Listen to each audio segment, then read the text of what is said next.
Hi everyone, thanks so much for joining our webinar on how to nominate for the BTEC Awards 2020. First off, for those of you who don't know about the event, it's annual and it's an event that enables you to award and celebrate the achievements of exceptional BTEC learners and colleagues on the national stage. The event is completely international as well, so if you have any questions throughout, please feel free to submit it into the questions box. We do have a dedicated slot at the end to answer any questions you might have, so just it should be on your little panel how to do that. So who are we? So I am Lauren. I work in the BTEC brand team. This will be my second year of helping run the BTEC Awards. I've also got with me Paul Webster, who is subject advisor of Performing Arts category. He's also a judge for both the nominations and the Showstopper Challenge. And finally, we've got Holly Hanneran, who's runs the logistics side of the BTEC Awards. She's been managing the event for about 8 years, and she'll be the one behind the BTEC Awards email inbox as well. So if you need any help, please feel free to reach out to her. So we're running through the changes of the 2020 form, the questions in there and the criteria, who can submit a nomination, who can you actually nominate, and the deadlines for the BTEC Awards. So I'll hand over to Holly now, who's going to do the changes for the form. Thanks, Lauren, and hi everybody. So yeah, as Lauren mentioned, I'm going to talk you through the changes to the 2020 form, and then I'm going to talk to you about the criteria. So for those of you who have joined the webinar today who have submitted nominations previously for the BTEC Awards, you'll have been used to nominating 2 lots of information. At stage 1, you'll have submitted information from the nominator, and at stage 2, the nominee will have submitted information to support the initial nomination. Following the feedback that you gave us in 2019, we've worked to streamline the process, which will mean that you only need to submit 1 lot of information to us.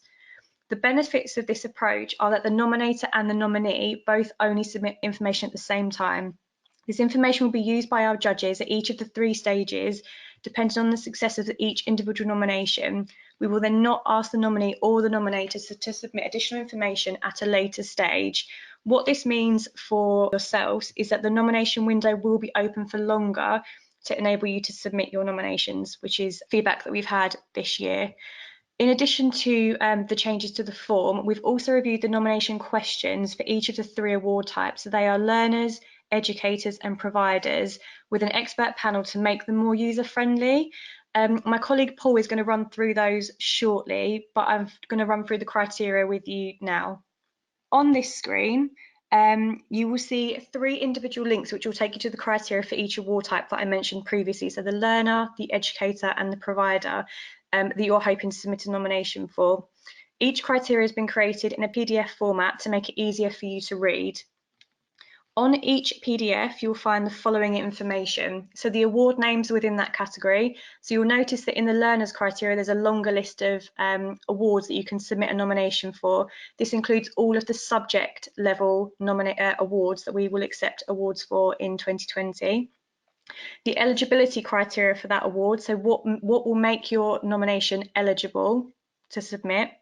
And finally, the information in column 3 is the information about what our judges will be looking for in the column titled "What do we mean by excellence?" So if you want to click through onto those links after the webinar, you'll be able to see the information listed there. In 2020, we will also once again be presenting the Gold, Silver and Bronze Awards, which we'll talk about a little bit later on as well, to recognise the outstanding achievements of learners, educators and providers. So I'm going to hand you over to Paul now, who will talk through the 2020 nomination questions. Good afternoon, everybody. Hope you're all well. The first thing that we're going to look at are the questions that the nominator will be asked when nominating a teacher or a tutor. So if there is someone that you work with or that you know about that you feel should be put forward for Teacher of the Year or Tutor of the Year, then this is the category for you. So what we'd like you to look at and think about are reasons why the nominee is a shining example of vocational excellence. So it may be that it's the industrial experience that they had before they came into teaching. It may be about the attitude and the diligence and the way that they apply themselves within the classroom or within a particular educational experience for students. And what we'd like you to do is we'd like you to send us 400 words on the person that you're nominating. The first 200 words is really giving us an overview of why they are an exceptional teacher or tutor. And what examples can you provide of how they enrich experiences for colleagues, for students, and for the centre as a whole in order to achieve positive results? By positive results, we don't mean that all the students are coming out with distinction stars. I mean, that might be one thing, but there are also other ways of categorizing what a positive result will be, and it may be that it's really about the educational experience that the students are experiencing. It may be about how the teacher or tutor has created a really positive learning environment that others who aren't necessarily even studying the particular qualifications are coming in and using and finding getting benefits from. So really it's about what could you just provide us with a couple of examples really of what the nominee is doing for the people around them and potentially the reputation of the centre that they work in. The other 200 words is looking at how they bring the particular BTEC subject or subjects to life, both inside and outside the classroom. It may be that this is to do with the enthusiasm and the particular teaching and learning styles that they have used in the past or that they're using at the moment. It may be about the resources that they are using and maybe it's new ways of using kind of old and traditional resources. It may be ones that they have created or are using in a particular way which are going to help those around them and the people that they're teaching. So really, if you are going to nominate somebody in this category, if you can just provide us with a couple of examples in each of those sections, it's going to be really helpful for us in terms of determining whether or not the nominee can win this particular award. What you'll also need to submit to us for the teacher and tutor are just some other details about how long they've been teaching for, what BTEC subjects they teach, and which centre or centres they are working in. When if you are going to nominate a teacher or a tutor, these are the things that we would like the nominee to consider about themselves. So really what it is in terms of 300 words in the first section about potentially the teaching tactics and practice that they use to implement when they are teaching the BTEC subject, how they engage and motivate the learners. It may be that they have a particular group of learners with particular needs or educational support is needed. It may be that they are working with a whole different range of students across an institution, and there are particular methods of communicating and working and you know, generating inclusivity, etc. So any examples really that you can provide there would be useful for us.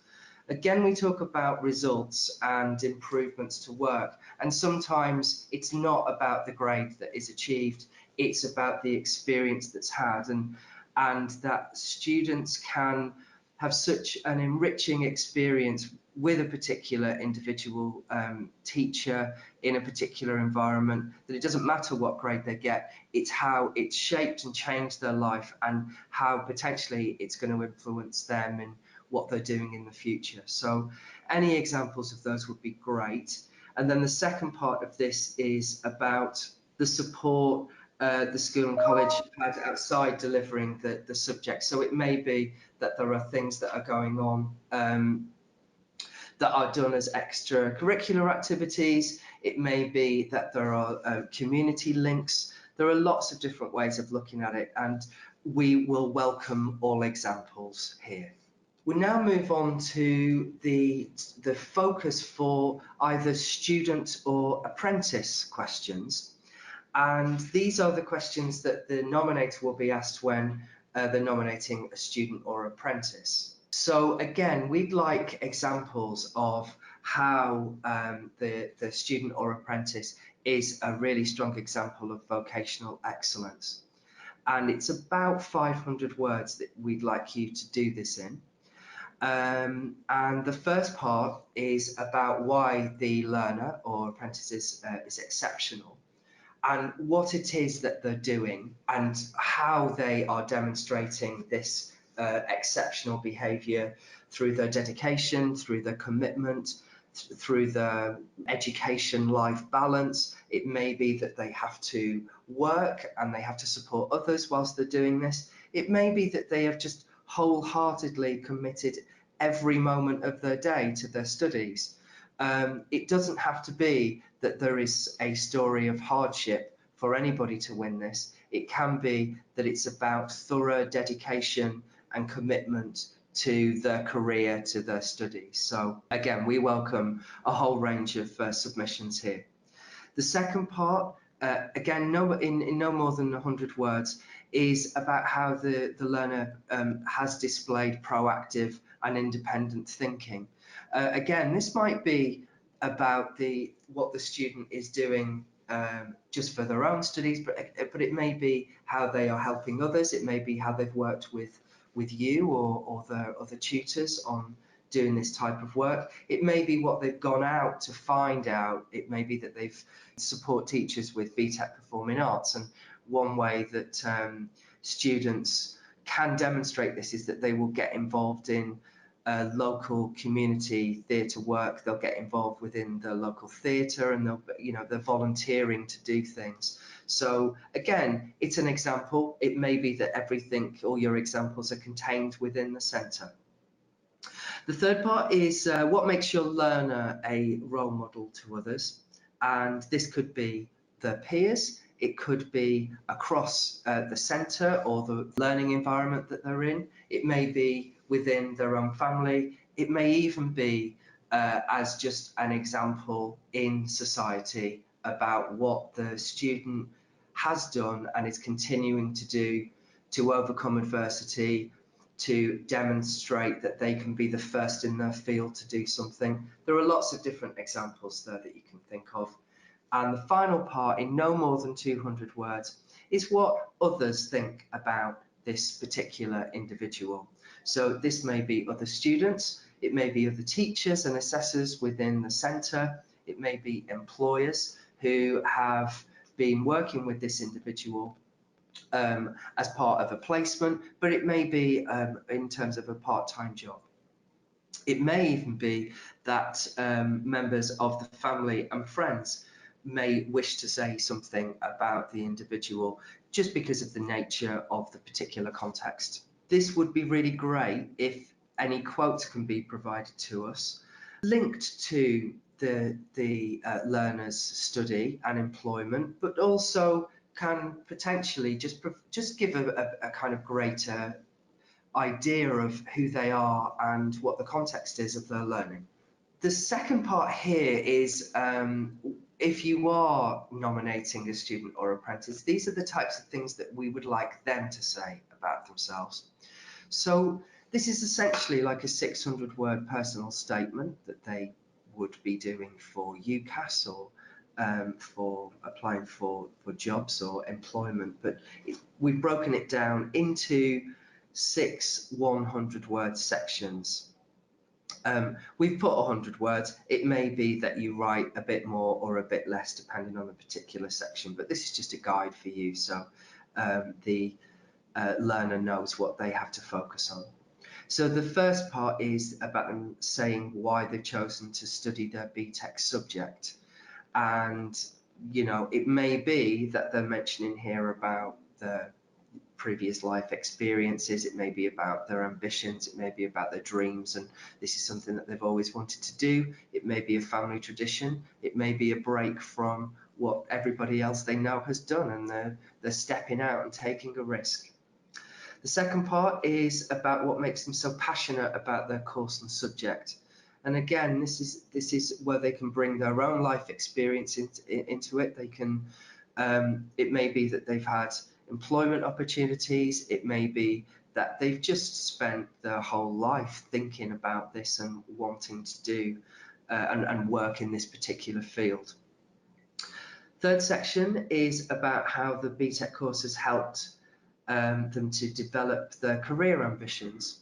So they may have already been aware really of what they wanted to do, but that the BTEC course potentially has focused their attention. It's sharpened that particular thing that they want to work on. You know, they wanted to work in the performing arts, they wanted to be on stage, but the course has helped them realise that they're not very good. And actually, they're much better at working backstage and being a stage manager and organising people. And so, again, think of it from your own subject and perspective. The fourth point is about how that individual feels that they're going the extra mile in their learning. So are they putting in extra time? Are they seeking advice and guidance from other people? It may be that they have enlisted the knowledge of celebrities who work in their particular industry. It may be that they've spoken to local employers. There are lots of different ways in which they can do this. And the most obvious one being is the amount of time and effort that they put in to developing their particular skills in the area. The fifth part is about how they may be a role model to others. And it may be that they're helping their teacher in terms of running extra classes. It may be that they're helping other students with their homework and coursework. It may be that they've got involved in other activities which aren't necessarily related to the course of study, but are basically they're just giving something back. They're giving something back to society, to the community, to other people. It doesn't all have to be linked to the subject and the study in this particular section. And again, this the last part is about the successes and achievements inside or outside of school or college, which they think really will demonstrate that they're a bit more fully rounded than just the ultra disciplined, all I do is read and study type student. They are getting out there and they're doing things, and they potentially are making a mark on other people's lives. There may not be that many of you who will be doing this, but in terms of education providers, this is about the whole institution and everybody who works in it. So we're talking about the school, we're talking about the college, the training facility, the people who work there, the facilities that there are, and the general ethos of that institution, what it means to people in the local vicinity, what's its reputation, has it changed its reputation, was it once known in not a particularly positive way, but there's been some changes and now it's seen in a much more positive light. So if you want to nominate your institution where you work or one that's in your local area, what we'd like you to do is tell us in quite a lot of words why this institution is so important. So the first part, in no more than 500 words, is about what does the centre do in terms of implementing BTEC qualifications. So are there examples that you can show from different sectors of how BTEC is used and experienced by students within the centre, but potentially is the community also benefiting as well? So it may be that there are projects and assignments that are done within particular BTEC courses that will have a positive impact on those in the local area. It may be in terms of sport, maybe in terms of performing arts, maybe in terms of business, that there are things, there are initiatives and assignments that are being done within the centre that the local community can be involved with, or that can be they can reap the benefits of in some way. The second part, in no more than 500 words, is about how your centre, or the centre in question, promotes BTEC and apprenticeships as a pathway, and how students are prepared for the next steps in their training and careers. It may be that this is around the facilities that there are, and what opportunities that students can do. So I'm thinking of those centres that do run kind of businesses, and the students are running the businesses, they're running beauty salons, they're running kind of sports training, and so there's lots of different examples. But is there anything in particular that is being done in this particular centre that would be a good example? And anything really that you want to add here about the progression and about what students are going on to do, and how potentially it's almost seen as the institution is the first step, and it's almost guaranteed that you can then go on to the second and third steps, and you can make a career out of what you're doing. The third point is, again, in no more than 500 words, about the ethos and culture at the centre, and what is being done to encourage learners to thrive. So is there policy around behaviours and around encouraging positive behaviours? Are there things to do with multiculturalism? Are there things to do around the type of food that is sold, and lifestyle promotion and well-being? Are there things that students can get involved with that potentially is going to make life a bit easier for them each day? It's going to promote positivity and well-being. So something to think about there. And the final section is about the day in the life at the particular centre. So what do you think is excellent at the centre? How do people feel? And this is the opportunity for learners, members of staff, and anybody else who works at the centre or is associated with the centre, for them to get involved, for them to give quotes. So we are asking for quite a lot of information here, but we don't expect it all to come from one individual. This could be a number of people working together from across your centre. So I hope that's been useful. Perfect, thanks for that, Paul. I'll take it back to let you know who can actually submit the nomination. So any teachers, tutors, heads of department, heads of year, the principal or assistant principal, any training providers and employers of apprentices. However, if you're a BTEC student or a parent, unfortunately you cannot submit a nomination for the awards. However, we do recommend that if you'd like someone to be nominated, you could always reach out to their teachers or tutors. So who can you actually nominate? So you can nominate any BTEC student that has taken a BTEC qualification and graduated within the years of 2019 to 2020. You can actually enter as many students as you like, so you don't have to pick from one of your class of 30. You can enter as many as you see fit. You can nominate any colleagues that teach a BTEC, and again, you can nominate as many as you like. Schools must offer at least one BTEC subject in order to be eligible. Colleges must offer at least 3 BTEC subjects and or 3 BTEC levels. An apprenticeship provider must be delivering at least one BTEC subject. So I'll pass over to Holly, who's going to go through the timelines with you. Lovely, thanks Lauren. So the nomination site is now live, and we will be accepting nominations until midnight on Friday the 3rd of April. On the slide you'll see some key dates that are linked to the judging stages, which we've outlined.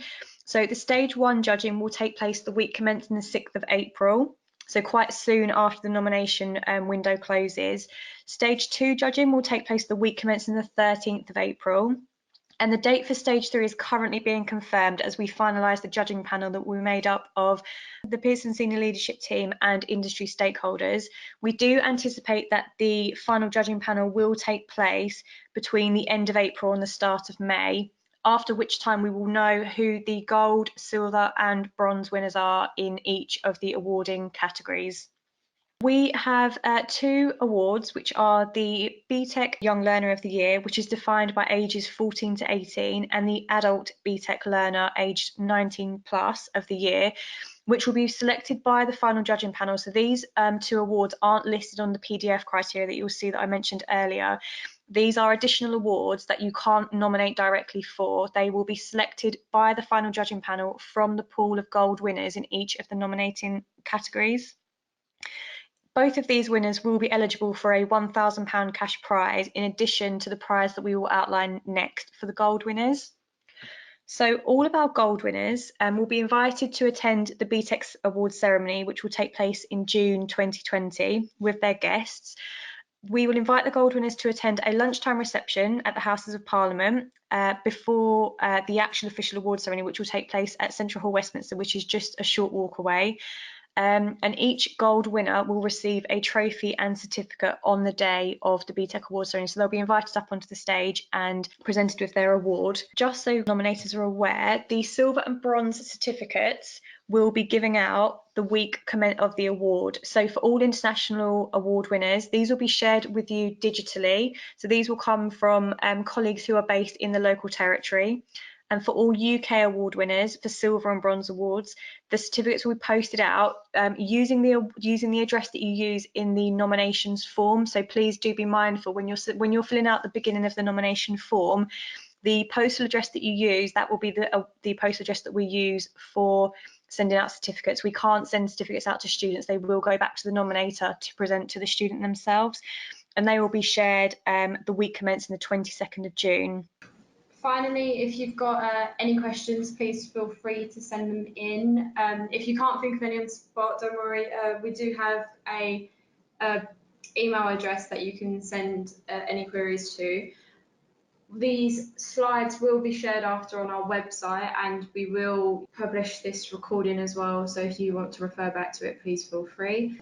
So first questions come in, and it says, can we nominate present BTEC students? So what I'm assuming what you mean by that is students currently taking the BTEC subject now. If their course is 2 years, unfortunately, they have to graduate between now and 2020. Holly, I'm just going to double check I'm correct in saying that.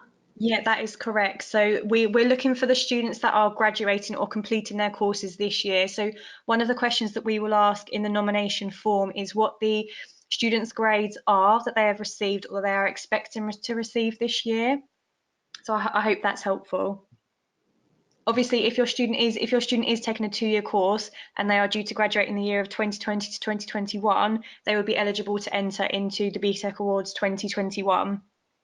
So he's continued there saying students who were registered in 2018 August for extended diploma in business.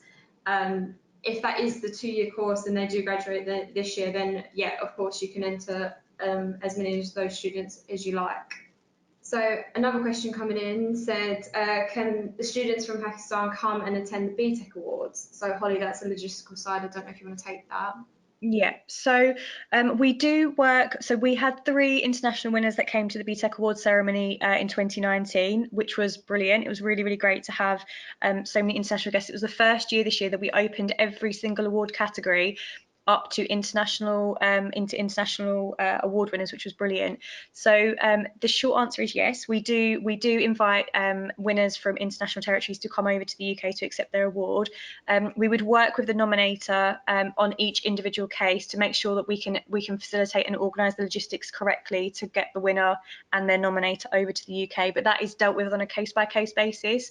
We need to take things into consideration such as visas and flights and what the student is doing in their own centre as well, just to make sure that the timings all work out.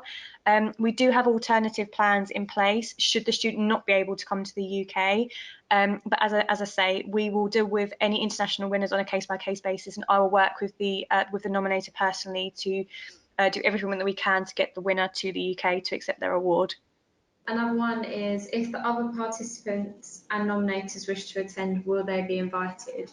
So again, this year when we had the international winners come over, they did bring, was it one guest, Holly, I believe? Yeah, so typically for international winners, again, we look on it on a case-by-case basis. For international winners, it's usually the winner, so the gold winner and the nominator that travel to the UK. However, we, depending on the capacity of the venue, which does change, just does change slightly depending on which venue we are in, we are able to facilitate and accept more people to come from that winner's party. However, Pearson will only pay for the winner and the nominator to attend the ceremony in London. But again, I would work with the nominator on each individual basis to work the logistics of that person getting to the UK. Please feel free to reach out if you have any queries or questions. There's all the criteria and terms and conditions online as well. So I do believe that's it from us, but again, feel free to reach out and good luck with the competition. Thanks very much. I'm going to end the webinar now. Thank you. Thank you.